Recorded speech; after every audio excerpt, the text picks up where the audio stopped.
Welcome fellow gamers, elevate your gaming experience with our step-by-step download tutorials. Hit subscribe for regular updates. So in this video we are going to be talking about how to download Last Train Home on PC. So for that particular reason, as you can see, I'm on Microsoft Edge, and in the search bar we are going to be simply searching here for steam.com, which is a gaming platform, and here you will be able to see that we have a wide range of games options available which are uploaded by original developers, so you do not need to worry about any type of virus and threats. So head over to the search bar on the top right side of our screen here, as you can see, and here we are going to be simply type in here the name of the game that we want to download, and below you can see some options are already popping up.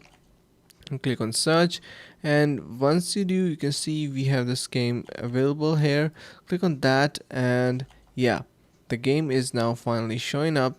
So you can see some of its snapshots and video as well. So if you want to have a better look at the game, you can do that from here as well. Now if you scroll a little bit down, and if you want to buy the game, you have that option in here, and you can see the pricings and plans, and as well the option to add to cart that will eventually make the game available in your library, from where you can download it and install it for yourself. If you want to go for the deluxe package, you can have that as well, but make sure to keep the pricing in your mind. So yeah, that's the process on how to download the game Last Train Home on PC, and I hope you understood the concept and found this video helpful. If you did so, make sure to subscribe to the channel, like the video, and share with your friends. Thank you so much for watching, and see you around the next video.